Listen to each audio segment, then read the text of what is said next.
आज़ादी बचाओ news channel में आप सभी दर्शकों का स्वागत है। आज हमारे स्टूडियो में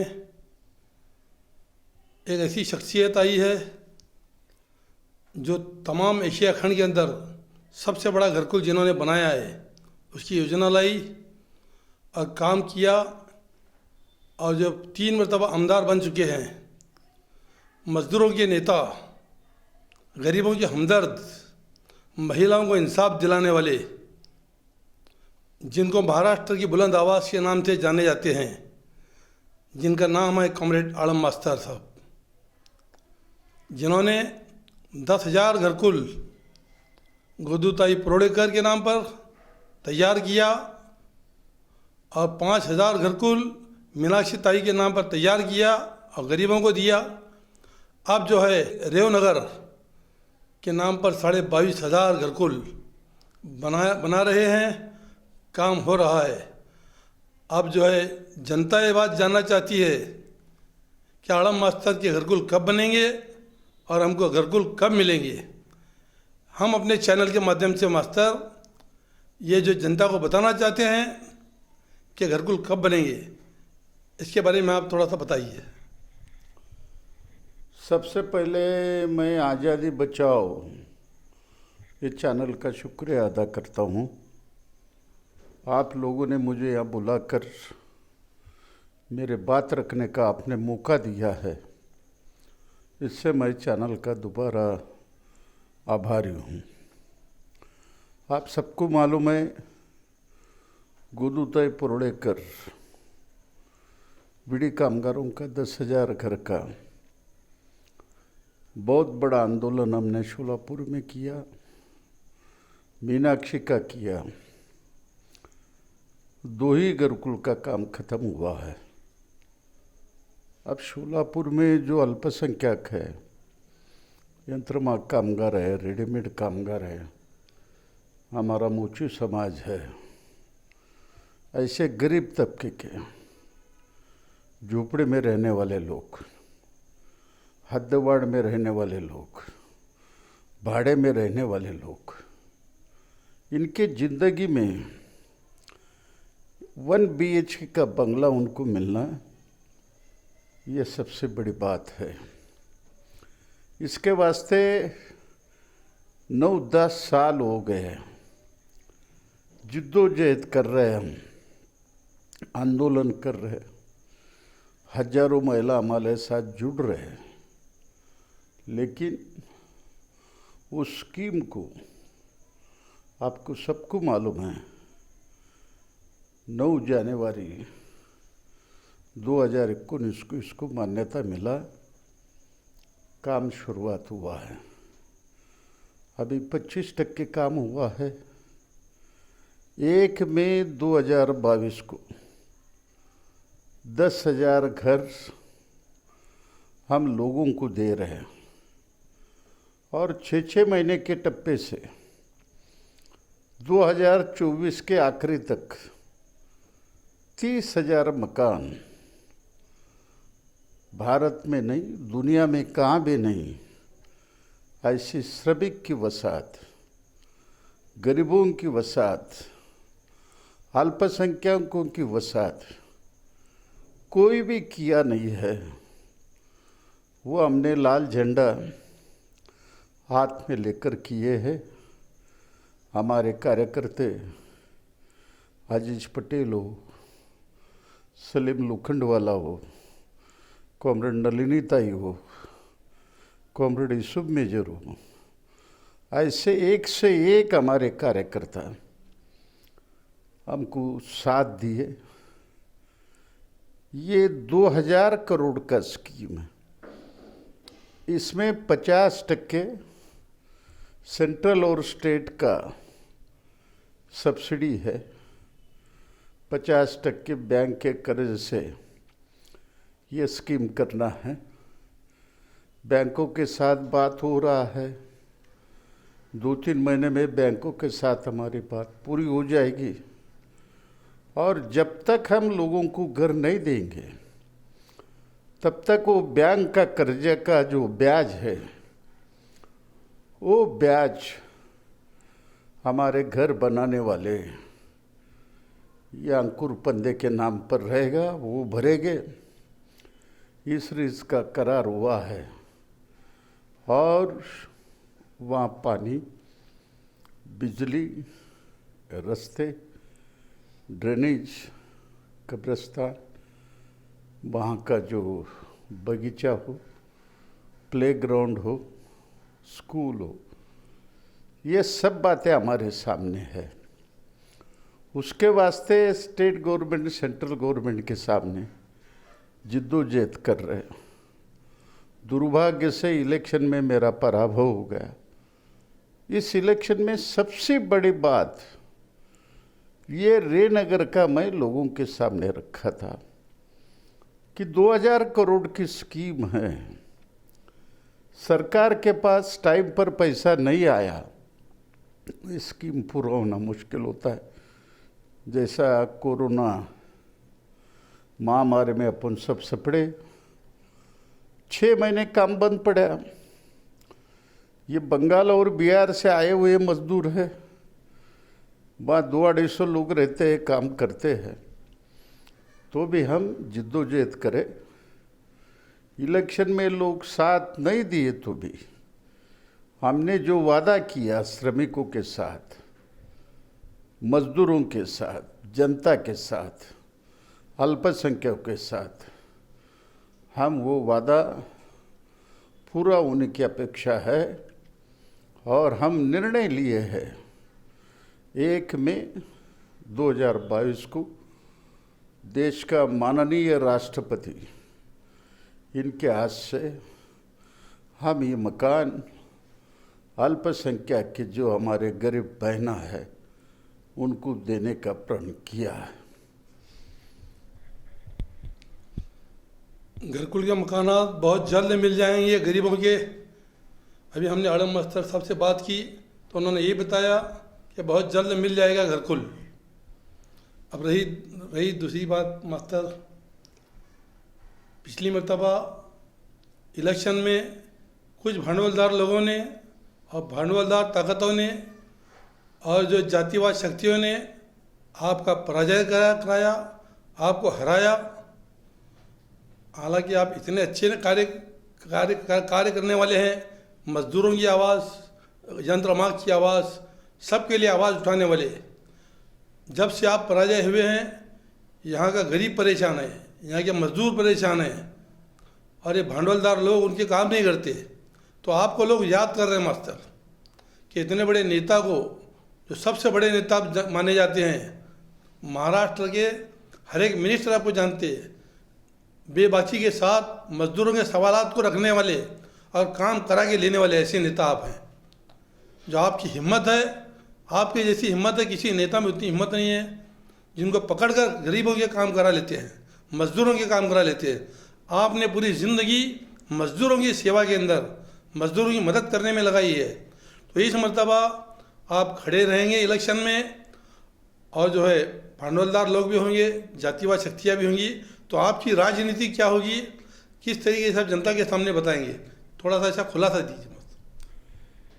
सभी लोगों को मालूम है सोलापुर की जनता ने मुझे बहुत बड़ा प्यार दिया है। 1975, 1985 और 1992 में सोलापुर की जनता ने मुझे कारपोरेटर बनाया। 1978 में सबसे पहले मैं आमदार बना, उसके बाद 1995 में बना, 2004 में बना।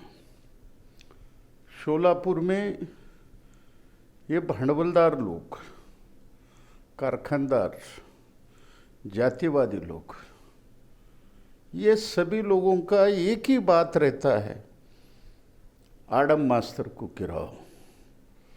हर पार्टी का आदमी आडम मास्टर को बदनाम करने का कोशिश करते हैं। इससे नौजवान हमारा गुमराह हो जाता है।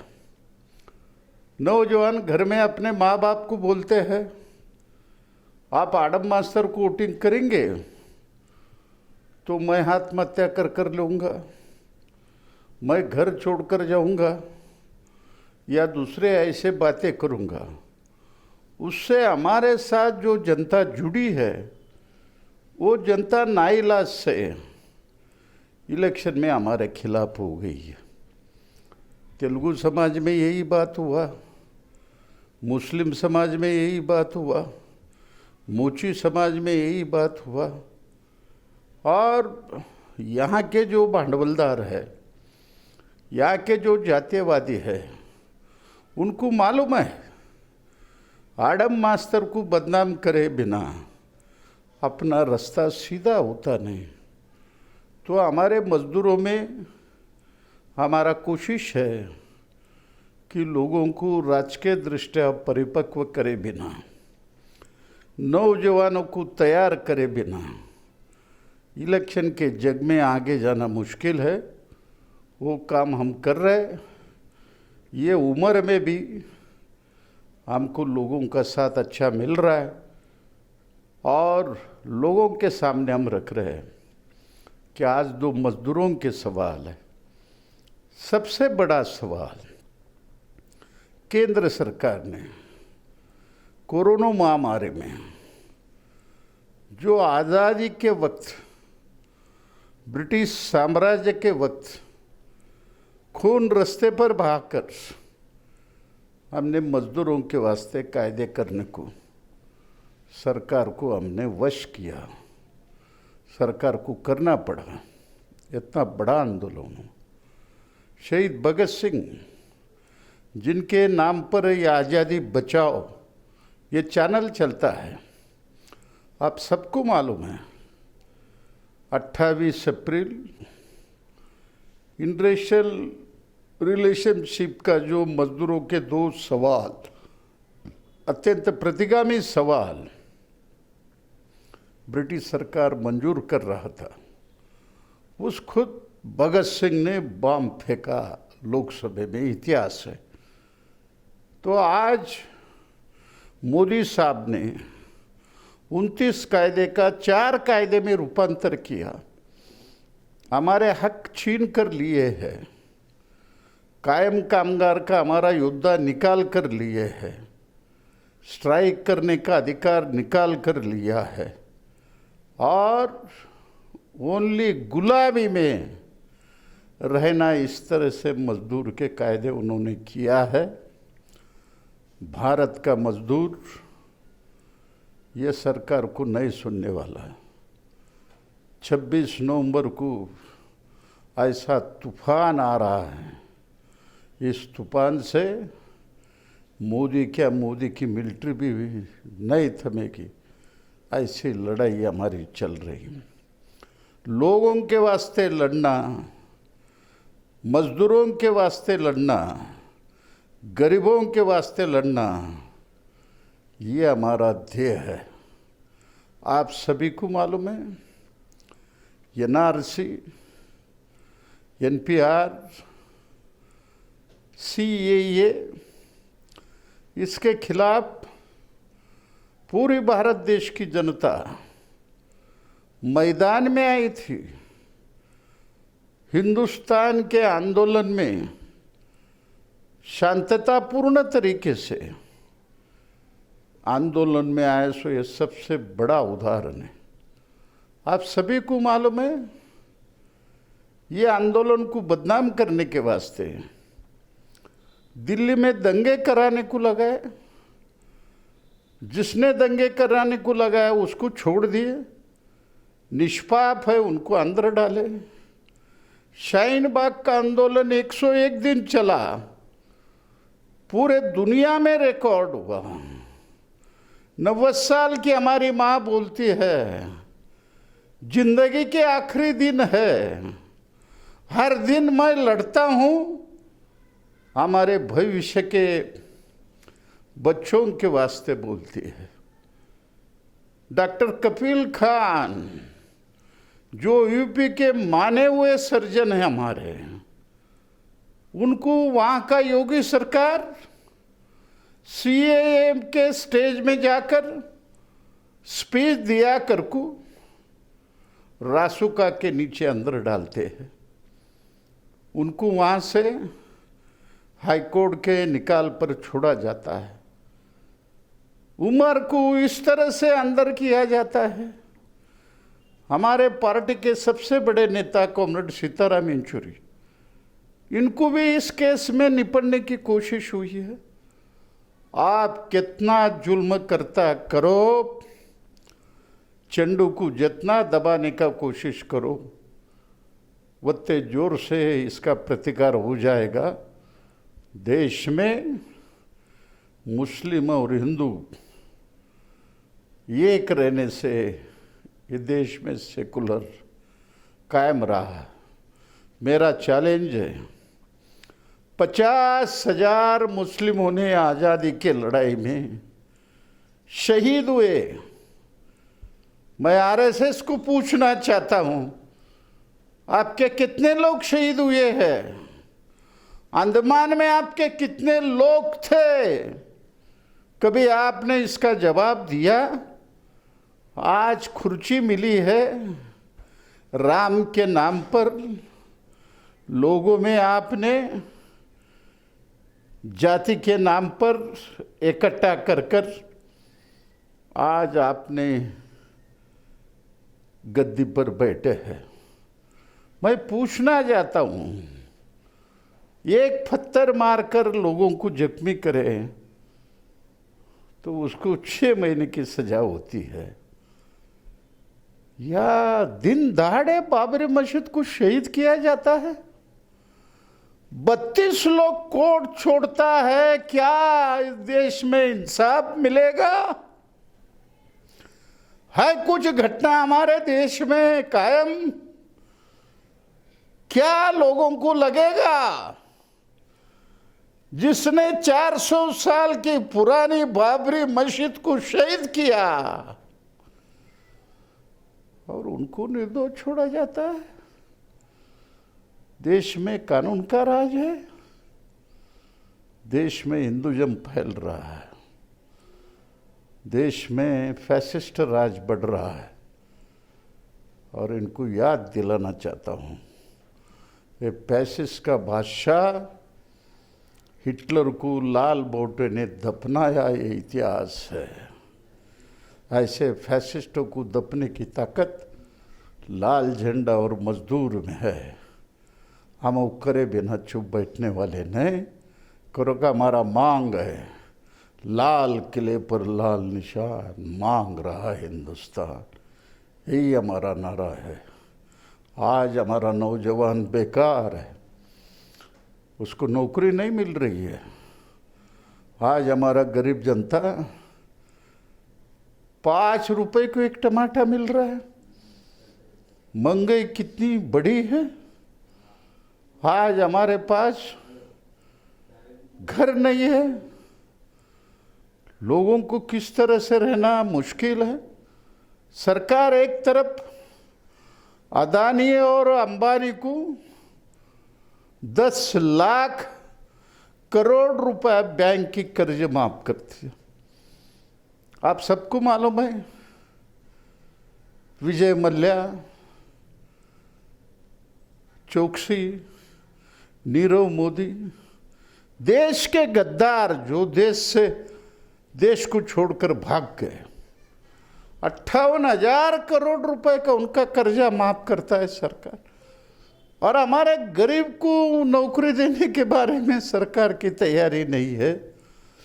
आज हमारे देश में 18 से 20 करोड़ नौजवान बेकार है। 20 करोड़ नौजवान बेकार है। वो किस तरह से जिंदा रहना है, इसका जिद्दोजहद चल रहा है। देश का सबसे बड़ा सवाल नौजवानों का नौकरी का है। ये लड़ाई हम लड़ने वाले हैं।